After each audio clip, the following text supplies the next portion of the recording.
پاکستان نے IMF programme کی بحالی کے لیے اس کی 4 بڑی شرائط قبول کرنے پر رضامندی ظاہر کرتے ہوئے جلد از جلد اپنا وفد پاکستان بھیجنے کی درخواست کی ہے۔ کہا جاتا ہے کہ IMF کا پیکیج ہی پاکستان کو درپیش تمام مشکلات کا حل ہے۔ اس سے پہلے ورلڈ بینک نے پاکستان کے لیے 1 ارب 10 کروڑ کے 2 قرضوں کی منظوری آئندہ مالی سال تک مؤخر کر دی ہے، جبکہ عالمی مالیت فنڈ کی جانب سے قرض کی قسط بھی 3 ماہ سے تاخیر کا شکار ہے۔ پاکستان کو سعودی عرب سے امداد ملنے میں تاخیر کی وجہ بھی سامنے آ گئی ہے۔ سعودی عرب نے گرانٹ اور سرمایہ کاری کی سب سے بڑی معاشی اصلاحات سے مرشود کر دی ہے۔ سعودیہ وزیر خزانہ نے کہا ہے کہ پہلے کسی شرط کے بغیر پیسے دے دیا کرتے تھے، اب ایسا نہیں ہوگا۔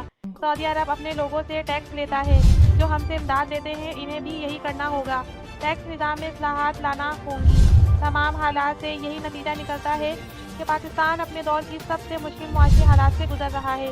ملک کو اس دلدل سے نکالنے کے لیے سنجیدہ کوششوں کی ضرورتیں ہیں، جس کی کمی محسوس ہوتی ہے۔ حکمرانوں کا ادھر ادھر رقم ملنے کی امید کا اظہار قوم کو سفل تسلی دینے کے سوا کچھ نہیں۔ اس وقت صورتحال یہ ہے کہ نازک ترین موڑ پر معیشت پہنچ چکی ہے۔ 22 کروڑ کی آبادی والے ملک میں 3 ہفتے کی امپورٹ کے پیسے رہ گئے ہیں، 17 دن کا پیٹرول موجود ہے، 30 دن کا ڈیزل باقی ہے، ایکس-رے کی فلمیں ختم اور جان بچانے والی ادویات کی قلت پیدا ہو رہی ہے۔ اب یہ حتمی فیصلہ لینے کا وقت ہے، جس میں چند ہفتے ہیں، مہینے بھی نہیں۔